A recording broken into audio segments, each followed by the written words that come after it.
Welcome to our deep dive into the world of Amazon. You said you're interested in how companies scale up, the power of technology, and even some of the ethics around corporate power. Well, Amazon's a perfect case study, wouldn't you say? Oh, absolutely. We're using Brad Stone's book, Amazon Unbound, to guide us. He was able to get insights from over 200 Amazon execs. So it's really a peek behind the curtain. It's an incredible resource for sure. Okay, so let's start right at the beginning. 1994, Jeff Bezos building desks out of doors in a garage. Classic scrappy startup story, right? Totally. Hard to imagine that becoming the Amazon we know today. I know it's fascinating. You see, most companies, even the really successful ones, they sort of hit a plateau after a while. Mm-hmm. But Amazon, they just kept growing year after year. And in just a few years, they went from just selling books online to being this massive third-party marketplace. That's what's so fascinating about it. I mean, what was the key to that kind of sustained growth? It seems almost impossible to keep that momentum going for so long. I think one of the big turning points was when Amazon decided to open up its platform to third-party sellers. Okay. It wasn't obvious at the time. But it created what Stone calls the flywheel effect. Oh, okay. I've heard that term, but to be Yeah. honest, I'm not sure I fully get it. Could you break it down for me? What is the flywheel? Yeah, so imagine a giant flywheel, like a heavy wheel that's really hard to get moving at first. Okay. But once it starts spinning, it just builds more and more momentum. Right. That's what happened with Amazon. So by letting other businesses sell on their platform, they suddenly had way more products, more selection, Mm-hmm. which in turn made the platform more attractive to customers. Ah, okay. More customers mean it's more attractive to sellers, so more sellers join. Yeah, And around the flywheel goes, accelerating the whole system. I see. I get it. So more sellers, more customers, more sellers. It's self-reinforcing. But that also means Amazon isn't just a retailer anymore, right? Yeah. It's like a whole ecosystem, like you were saying. Exactly. Amazon realized early on that technology was going to be absolutely crucial to making this flywheel spin faster. Mm. And so they were constantly innovating, experimenting, really pushing the boundaries of what was possible with tech.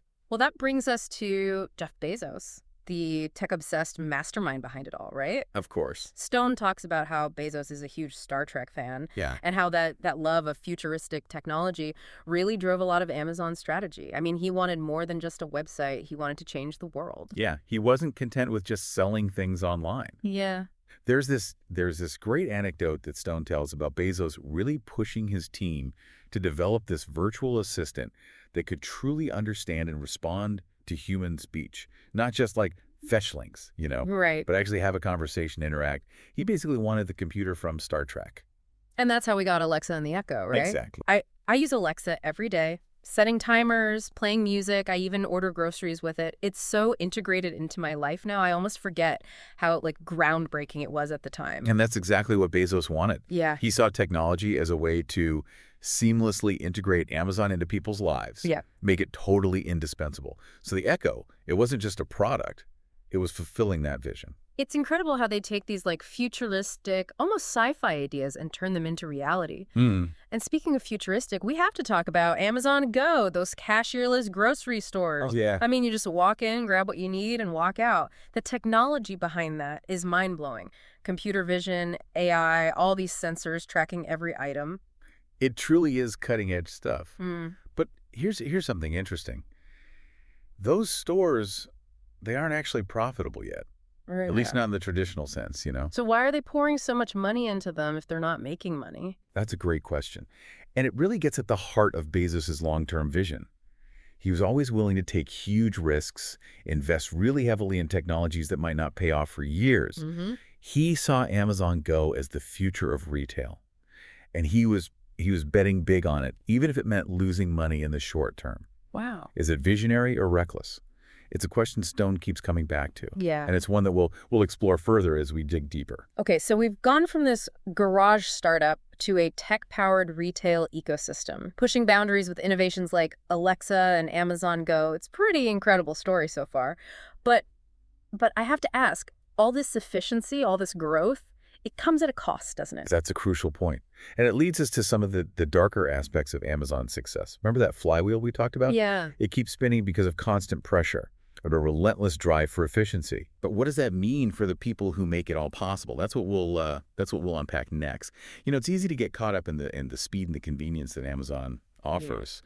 But Yeah. we really can't overlook the impact of all that efficiency Right. on the people who actually make it all happen behind the scenes. You're right. I mean, we just click buy and a package magically appears on our doorstep the next day. Yeah. But there are real people behind that magic, and Stone's book really doesn't shy away from that, from exploring the conditions that they face. Yeah, one of the things that really stood out to me was the pressure on warehouse workers to meet those incredibly tight prime delivery deadlines. Right. Amazon prides itself on that super fast shipping, Hmm.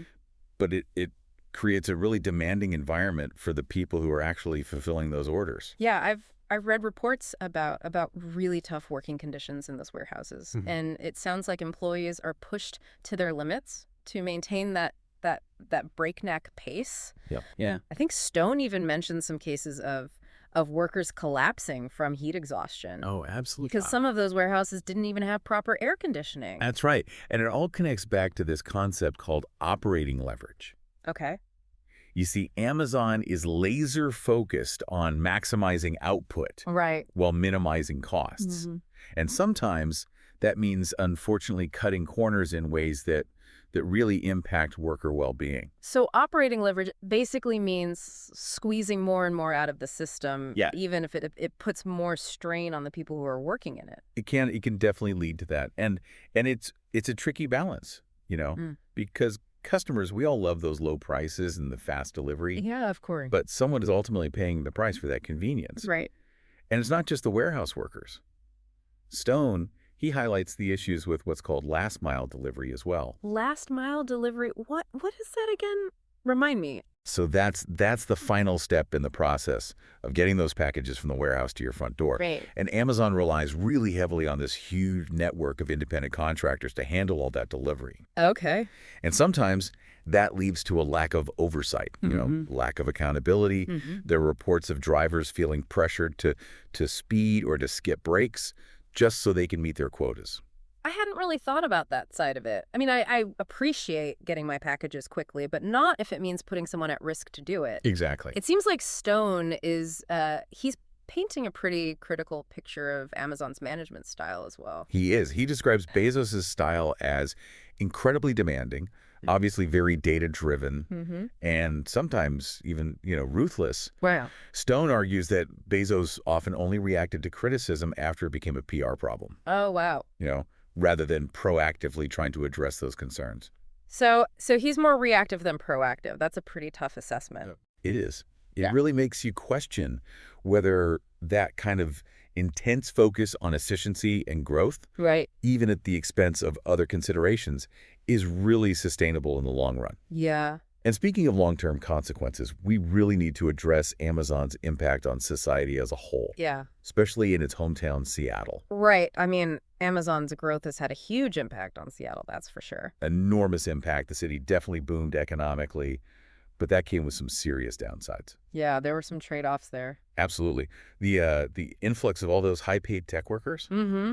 it led to rents and property values skyrocketing, Yeah. making it really tough for a lot of longtime Seattle residents Right. and lower-income families to even afford to live there anymore. Yeah, it's kind of a double-edged sword. Yeah. You have the economic growth on one hand, but displacement and affordability issues on the other. Exactly. It seems like Stone is suggesting that Amazon has some responsibility to address some of these problems, right? He's definitely raising the question of corporate responsibility. With great power comes, well, what exactly? Yeah. Does a company like Amazon have an obligation to try to mitigate some of the negative consequences that have come from its success? Right. How far does that responsibility really extend? It's a very complex question, and Stone doesn't give any easy answers. It's definitely something to think about, for Yeah, sure. yeah. And it's made even more complicated by the fact that Bezos himself stepped down as CEO back in 2021. Yeah. Did that actually change anything? Or is the system he created just too big, too set in its ways to actually shift course? That's a really interesting question. I mean, is it even possible to change a company's DNA Mm-hmm. once it's reached a certain size? Yeah. Or does the culture that Bezos instilled, kind of continue to drive the company's decisions even without him at the helm. I guess that's what we'll explore in this final part of our deep dive. We've covered a lot of ground today. All right, I mean, we've gone from the early days in that garage to the global behemoth that Amazon is today. It's been quite a journey. We've looked at the amazing innovation, the relentless drive for efficiency, and all the ethical questions that come along with that kind of power. That's right. I mean, we've seen how Amazon has completely revolutionized how we shop, the way we live, Yeah. even how we think about technology. Absolutely. We've also seen the potential downsides, the impact on workers, communities, on the very fabric of our society. Yeah, for sure. It's been a really eye-opening journey so far. But the story, it isn't over yet. There's still one more chapter to explore, one that might give us some clues about what the future holds, not just for Amazon, but for all of us. So, we've seen how much Amazon's grown, how they use technology, and some of the challenges they've created along the way. But what happens when the founder, the person who was really the driving force behind it all, Steps away? Does Amazon change course? Or does the machine just keep kind of running on autopilot? right? That's the big question. Right. It's I mean, Stone's book really wrestles with that. This whole idea. I mean, even though Bezos stepped down as CEO, the systems, the culture that he created are still very much alive at Amazon. It's like he built this incredible engine, and even without him, like at the wheel, it just keeps chugging along, Totally. following the path he set. Yeah. It's kind of a scary thought, almost like he created a system so powerful that it's almost self-perpetuating, regardless of who's in charge. I think that's one way to look at it, but it speaks to the power of vision, right? Bezos had this crystal clear idea of what he wanted Amazon to be. Right.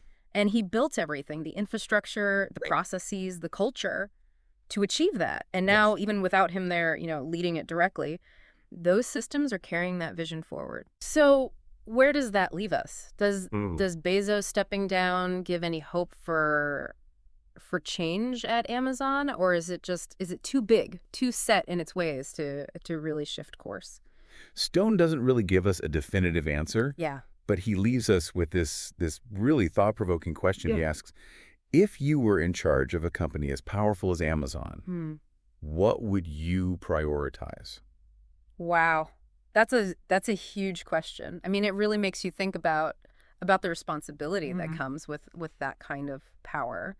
Would I just prioritize constant, relentless growth the way Bezos did? Yeah. Or would I maybe focus more on worker well-being, sustainability, maybe giving back to the communities that have been impacted by Amazon's growth? And I think that's exactly the point Stone's trying to get across. We can't just sit back and observe. Right. We have to actually engage with these questions because the choices that these big companies make, the systems they build, they're ultimately the things that are shaping the world that we live in. It's true. It's a powerful reminder that we're not just passive consumers. Right. We have a voice, and we can use that voice to demand better from the companies that have so much influence in our lives. I completely agree.